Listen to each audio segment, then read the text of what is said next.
先週の NMB48 ランキングの発表なのだ。4月26日の YouTube での配信で夏コンの開催が発表されたのだ。今年の夏コンは大阪と東京で行われるので、できれば全部参戦したいけど、絶対大阪ベイサイドは市内在住でも遠く感じて、入場までに間に合わないと立ち見だと後列確定になり、平日は社畜民には厳しく全指定席にしてほしいと願望をつぶやいてみました。第10位は桜田彩香なのだ。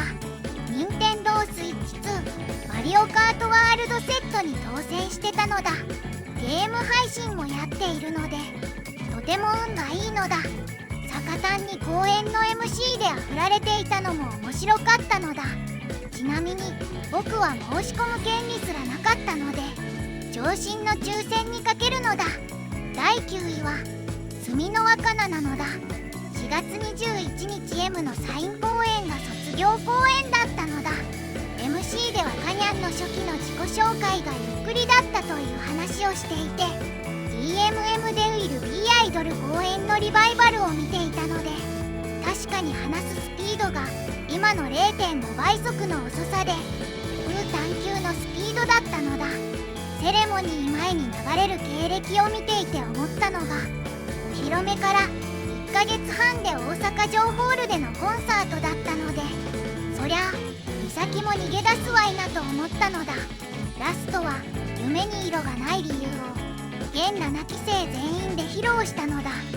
最後に金子さんが出てきたのだけど、そこでスミノフの命名者が金子支配人だったことを知ったのだ。知りません縁だったのだ。これで7期生も4人となってしまい残念だけど、もうすぐ6年目に突入することを思うとお口ミスティちゃんなのだ。第8位は池ほのかなのだ。4月21日 M のサイン公演に出演していたのだ。この日は住の若菜卒業公演で、最後に金子支配人が出てきてチーム M の新キャプテンの発表があり、池ほのかが就任することになったのだ。チーム M では8期生杯池ほのだけなので、その中でのキャプテンは大変だと思うけど、このハードルを超えることができたら何かが見えるかもしれないので頑張ってほしいのだ。第7位は青原由香なのだ。4月20日上新日本橋店で行われたミニライブ&ハイタッチを見送り会に出演していたのだ。ミニライブは距離の近さとステージの段差がちょっとしかなく目線がほぼ平行だったので、より臨場感があってよかったのだ。ゆかたんはいつ見ても表現力が素晴らしいのだ。4月22日配信の9期生バラエティ放送局のみんみんたんコーナーで早口言葉をやっていたのだけど、明らかに鍛錬された早口言葉だったので、演技の下地があってこその表現力なのだと勝手に納得したのだ。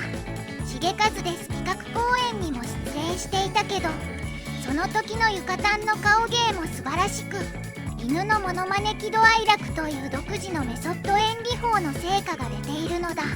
5月8日の新喜劇にも出演するようなので演技力に注目なのだ。第6位は高橋琴音なのだ。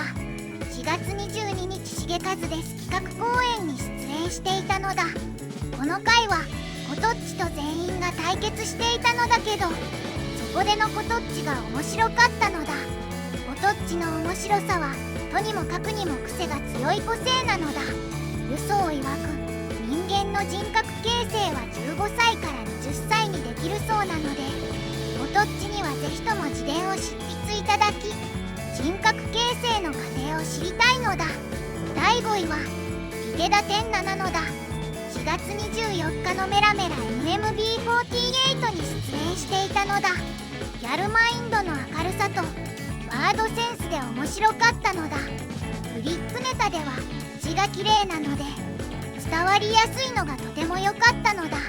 でもシンシンを食べようとしているらしいので、パンダが中国に返還されるのも仕方ないのだ。第4位は鈴宮矢野なのだ。4月20日上新日本橋店で行われたミニライブ&ハイタッチを見送り会に出演していたのだ。そこでのアーノンが可愛かったのだ。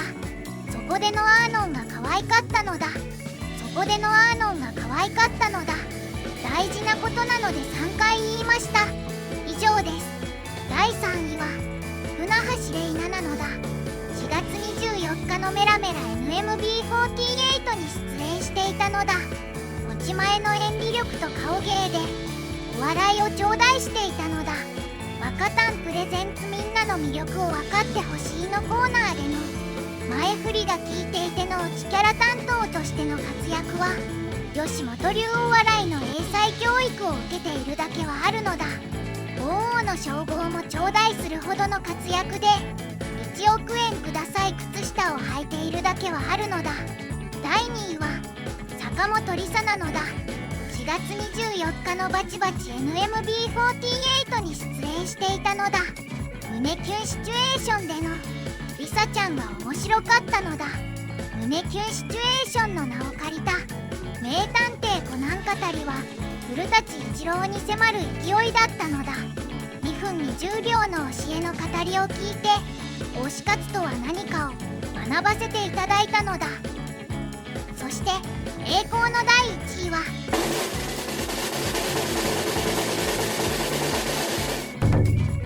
塩月ケイトなのだ。4月24日に新 YNN で配信されたさよなら出口に出演していたのだ。この配信を見て確信したのだ。ケイトちゃんはまだ催眠術にかかったままなのだと。参考文献は2024年12月10日の9期生バラエティ放送局#19をチェックなのだ。概要欄にリンクを載せておくのだ。バラエティ放送局では催眠術にかかりギャグやモノボケを存分に披露していたのだけど、どうやら効力が今現在も残っているようで、さよなら出口の最後で漆黒のチェイサーをケイトちゃんがやっていたのだけど、テンションの制御棒が全開放状態となりすごかったのだ。特に面白かった誇張モノマネ夢は逃げないは必見なのだ。今回は辞典のメンバーも紹介するのだ。キネイロハと吉宮屋根なのだ。